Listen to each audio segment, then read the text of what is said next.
Kidney हळूहळू खराब होते, लिव्हर सायलेंटली डॅमेज होतं आणि हार्ट ब्लॉकेजेस तर कळ्याच्या आतमध्येच वाढतात. पण हे सगळं थांबवण्यासाठी तुमच्या स्वयंपाकघराचा एक साधा पांढरा पदार्थ आहे, तो यासाठी पुरेसा आहे. तो पदार्थ कोणता आहे जाणून घ्यायचा आहे का तुम्हाला? तो पदार्थ म्हणजे आपल्या रोजच्या फोडणीमध्ये आपण वापरतो तो लसूण. मग प्रश्न असा आहे की आपण तो योग्य पद्धतीने खातो का, की फक्त आपल्या पदार्थाची चव वाढवण्यासाठी त्याचा वापर करतो? आजच्या व्हिडिओमध्ये मी तुम्हाला सांगणार आहे लसूण हा किडनीसाठी, लिव्हरसाठी आणि आपल्या हृदयासाठी कसा काम करतो तो आपण नेमका कशा पद्धतीने खायला पाहिजे, किती खायला पाहिजे, कोणी हा लसूण खाणं टाळायला पाहिजे. त्याचबरोबर जर याचं चुकीच्या पद्धतीनं सेवन केलं तर काय नुकसान होतं ते मी या व्हिडिओमध्ये ह्या सगळ्या प्रश्नांची उत्तरं तुम्हाला सांगणार आहे. त्यामुळे व्हिडिओ अजिबात स्किप करू नका, शेवटपर्यंत नक्की बघा. सगळ्यात आधी आपण जाणून घेणार आहोत की लसणामध्ये असे कोणते मुख्य घटक आहेत की लसूण एवढ्या प्रभावीपणे काम करतो. तो हृदयासाठी पण काम करतो, तो लिव्हरसाठी काम करतो, किडनीसाठी पण काम करतो. तर याचं उत्तर असं आहे की यामध्ये ॲलिसिन नावाचं एक मुख्य घटक असतं. ते लसूण आपण ज्यावेळी कुटून घेतो त्यानंतर ते त्यामध्ये तयार होतं. हे ॲलिसिन संयुग शरीरामधील जळजळ कमी करतं. रक्तामध्ये जर आपल्या वाईट कोलेस्ट्रॉल असेल तर ते कमी करण्यास मदत करतं. हार्टमध्ये ब्लॉकेजेस तयार होतात. हार्ट ब्लॉकेजेस तयार होण्याची जी प्रोसेस आहे ती स्लो करण्याचं काम हे संयुग करतं. सगळ्यांना प्रश्न पडतो की हार्ट ब्लॉकेजेस का होतात? कारण आपल्या रक्तवाहिन्यांच्या आतमध्ये फॅट आणि कोलेस्ट्रॉल साठतं आणि त्यामुळे हे हार्ट ब्लॉकेजेस होत असतात. लसूण जो आहे ते हे साठलेलं फॅट असेल, कोलेस्ट्रॉल असेल ते कमी करण्यास मदत करतो. जर तुम्ही रोज 1 ते 2 कच्च्या लसणाच्या पाकळ्या रिकाम्या पोटी चावून खाल्ल्या तर तुमचं रक्त पातळ होण्यास मदत होते. त्यामुळे ब्लॉकेजचा जो धोका असेल तो कमी होतो. आता आपण बोलणार आहोत किडनीबद्दल. बघा, किडनीवरती ताण तेव्हाच येतो जेव्हा आपल्या शरीरामध्ये टॉक्झिन्स वाढलेले असतात. लसूणमध्ये भरपूर प्रमाणामध्ये अँटीऑक्सिडंट्स असतात.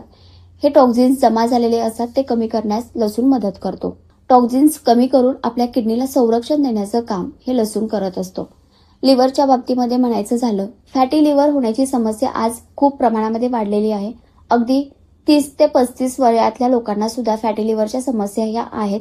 याचं कारण असं आहे, तुम्ही जंक फूड जास्त प्रमाणात खाता, जास्त साखर घेता, तेलकट पदार्थ खाता, या सगळ्यांमध्ये फॅटी लिव्हर होण्याची शक्यताही जास्त असते.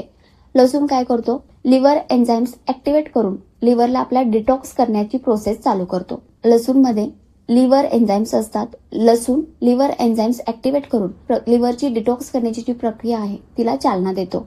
पण इथे सगळ्यात महत्वाची गोष्ट आहे, त्याकडे आपण लक्ष दिलं पाहिजे.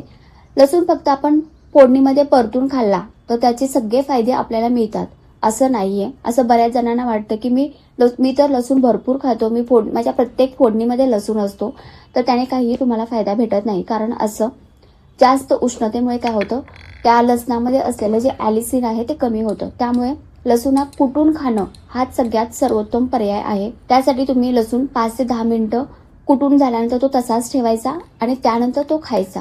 तुम्हाला तो तसाच कच्चा लसूण खाणं पॉसिबल नसेल तर तुम्ही तो हलकं गरम पाणी त्यासोबत तुम्ही घेऊ शकता. त्याचबरोबर तुम्ही लसूण हा मधासोबत सुद्धा घेऊ शकता. बघा, हा उपाय करत असताना तुम्हाला काय करायचं आहे, लसणाच्या 1 ते 2 पाकळ्या ह्या चांगल्या कुटून घ्यायच्या आहेत. इथे मी ह्या 2 लसूण पाकळ्या आहेत त्या कुटून घेतलेल्या आहेत. यामध्ये मी शुद्ध मध आहे ते घालून घेणार आहे आणि एक मिश्रण तयार करते. हे मिश्रण जे आहे हे तयार झालेलं मिश्रण तुम्ही सकाळी रिकामी पोटी घ्यायचं आहे.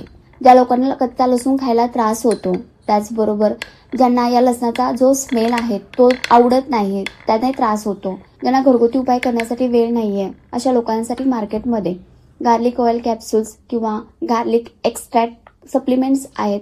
हे पर्याय तुमच्यासाठी आहेत. तुम्हाला जर हे प्रोडक्ट्स हवे असतील, लिंक मी डिस्क्रिप्शन बॉक्समध्ये दिलेल्या आहेत, तिथून जाऊन तुम्ही चेक करा. या ऑर्डरलेस आहेत आणि कोणताही त्रास तुम्हाला होत नाही. त्याचबरोबर तुमचा वेळ सुद्धा यामुळे वाचतो. पण लक्षात ठेवा, कोणतीही सप्लिमेंट घ्यायच्या आधी तुमच्या डॉक्टरांचा सल्ला नक्की घ्या. विशेषतः जर तुम्हाला आधीपासूनच बीपी असेल, डायबिटीस असेल किंवा रक्त पातळ करणारे औषध तुम्ही आधीपासूनच घेत असाल तर तुमच्या डॉक्टरांचा सल्ला नक्की घ्या.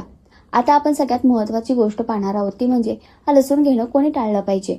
ज्या लोकांना खूप ऍसिडिटीचा त्रास होतो, पोटामध्ये सतत जळजळ होत असते, ज्या लोकांची सर्जरी होणार आहे किंवा ज्या लोकांना ब्लिडिंग डिसऑर्डर आहे, अशा लोकांनी मात्र कच्चा लसूण हा थोडासा जपून घेणं गरजेचं आहे. ज्या महिला प्रेग्नेंट आहेत त्याने तर डॉक्टरांचा सल्ला घेऊनच हा लसूण घेतला पाहिजे. सगळ्यात महत्वाचं म्हणजे लसूण हा काही जादूचा इलाज नाहीये, सपोर्ट म्हणून उपाय आहे.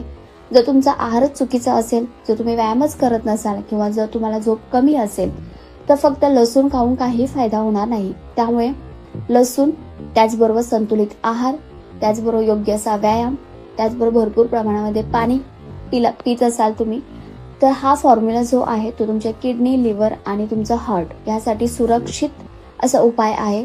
पण लक्षात ठेवा, 1 ते 2 भाकऱ्या फक्त पुरेशा आहेत. जास्त प्रमाणामध्ये जर तुम्ही लसूण घेतला तर त्याचा उलट त्रास तुम्हाला होऊ शकतो.